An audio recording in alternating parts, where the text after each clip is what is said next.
जी नमस्कार, मैं हूं विपुल कुमार। चुनाव की घोषणा होने के बाद अगर सबसे ज़्यादा चर्चा होती है तो वो टिकट लेने की, किस दल से किस नेता का टिकट कटेगा और किस दल से किस नेता को टिकट मिलेगा। सीट शेयरिंग और टिकट की चर्चा सबसे ज़्यादा होती है। जब तक टिकट मिलने की, सिंबल अलॉट होने की जब तक घोषणा नहीं हो जाती है, तब तक हर दल के नेता जो है वो सशंकित रहते हैं और डरे हुए रहते हैं। खास करके एनडीए के नेताओं में तो इस बार जो है सबसे ज़्यादा ये देखा गया। एनडीए के जो नेता थे, प्रत्याशी थे, उनका कई राज्यों में, अलग अलग राज्यों में टिकट, बड़े बड़े नेताओं का टिकट काट दिया गया है। इंडिया अलायंस में भी इस तरीके का हुआ है। तो सबसे ज़्यादा अगर किसी चीज़ की चर्चा होती है तो वो चर्चा होती है टिकट की। लेकिन इस बार जो निर्दलीय प्रत्याशी हैं वो बड़े बड़े दलों को बिहार में डरा रहे हैं। और ये हाल देखा गया बिहार के 4 लोकसभा क्षेत्रों में।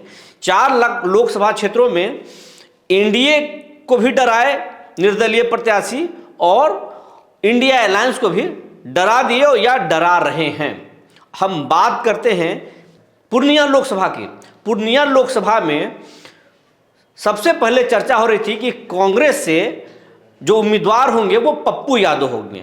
पप्पू यादव अपने पार्टी का विलय कांग्रेस में करा दिया, सदस्यता ग्रहण कर ली और उम्मीद जताया जा रहा था कि पूर्णिया से वो चुनाव लड़ेंगे। लेकिन राजद ने उनका टिकट छीन लिया और अपने उम्मीदवार बीमा भारती को उतार दिया। इधर जदयू के संतोष कुशवाहा उम्मीदवार हो गए। दोनों बड़े बड़े दल हैं, दोनों में सीधी फाइट होनी चाहिए थी। लेकिन पप्पू यादव प्रणाम पूर्णिया का जो अभियान चला रहे थे और हर वर्ग और हर लोगों से जो सीधा जुड़ाव किया वो आखिरी समय तक दिखा। शुरुआती दौर में राजद परेशान थी और जेडीयू बहुत कंफर्ट जोन में था। नीतीश मान रहे थे कि राजद के वोटों में बिखराव होगा, बीमा भारती और पप्पू यादव टकरा जाएंगे और आसानी से जेडीयू वहाँ पे चुनाव निकाल लेगी। लेकिन जैसे जैसे समय बीतता गया, पप्पू यादव ने न सिर्फ तेजस्वी को डराया बल्कि नीतीश कुमार को भी डरा दिए। और आखिरी दौर तक ये कहा जा रहा था कि पप्पू यादव त्रिकोणीय मुकाबला बनाते हुए बहुत भारी पड़ गए हैं और कहीं ना कहीं दोनों दलों को वहां पे डर लगा है और डर लग रहा है।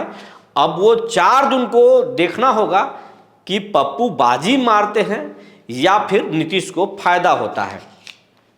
अब हम बात करते हैं, दूसरा लोकसभा है सीवान में जो बीजेपी के जो जेडीयू के जो वहां कैंडिडेट हैं वो हैं विजय लक्ष्मी कुशवाहा और आरजेडी के कैंडिडेट हैं अवध बिहारी चौधरी जो बिहार के पूर्व स्पीकर हैं।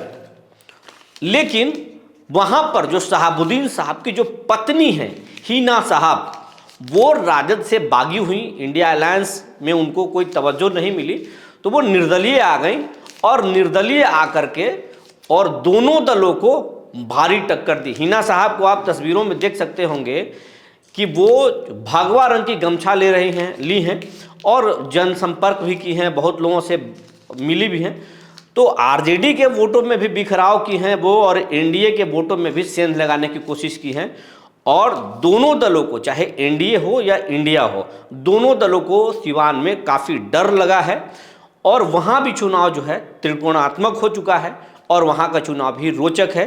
तो सिवान में भी दोनों दलों को, बड़े दलों को डर लगा है निर्दलीय प्रत्याशियों से। अब हम तीसरी लोकसभा की बात करें जहां चुनाव नहीं हुआ है, वो है बक्सर में बीजेपी के जो कैंडिडेट हैं वो हैं मिथिलेश तिवारी। नीतीश कुमार के कैबिनेट के जो मंत्री हैं अश्विनी चौबे, उनका टिकट इस बार काट दिया गया है और उनके जगह पर बीजेपी के ही संगठन के एक बड़े नेता थे मिथिलेश तिवारी, उनको उम्मीदवार बनाया गया। लेकिन मिथिलेश तिवारी फील्ड मैदान में है लेकिन डरे सहमे हुए हैं। इधर राजद के जो हैं कैंडिडेट हैं वो हैं नीतीश कुमार के जो कैबिनेट के जो हैं मंत्री रहे हैं, कृषि मंत्री रहे हैं और बहुत विवादों में रहे, सुधाकर सिंह। वो राजद के प्रदेश अध्यक्ष जगदानंद सिंह के बेटे हैं। इन दोनों के बीच में वहाँ पर सीधी फाइट है। लेकिन वहाँ पर वीआरएस लेकर आए हुए एक आईपीएस अधिकारी हैं आनंद मिश्रा सबसे लोकप्रिय हो गए हैं और उन्हें हर वर्ग का समर्थन मिल रहा है।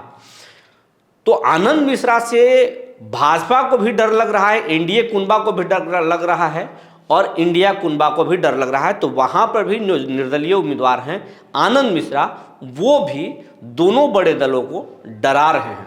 अब हम बात कर रहे हैं बिहार के सबसे जो है हॉट सीट, जो सबसे ज़्यादा चर्चा में है, काराकाट। अब काराकाट की बात करें, यहाँ पर आखिरी चरण में चुनाव होना है। काराकाट में जो एनडीए के उम्मीदवार हैं वो हैं उपेंद्र कुशवाहा, और जो इंडिया के ब्लॉक के जो उम्मीदवार हैं CPI-ML के जो है कैंडिडेट है राजा राम सिंह, दोनों कुशवाहा जाति से आते हैं। लेकिन इसी बीच में बीजेपी से बागी हुए, अभी तो बीजेपी में ही हैं, लेकिन बीजेपी से नाराज होकर के वो निर्दलीय मैदान में आ गए हैं। भोजपुरी के पावर स्टार कहे जाने वाले पवन सिंह चुनाव मैदान में आ गए हैं और उनकी जो सभा हो रही है, उनका जो रोड शो हो रहा है, उसमें जन सैलाब उमड़ रहा है। भीड़ देख करके इंडिया ब्लॉक भी डर गया है और एनडीए ब्लॉक भी डरा हुआ है।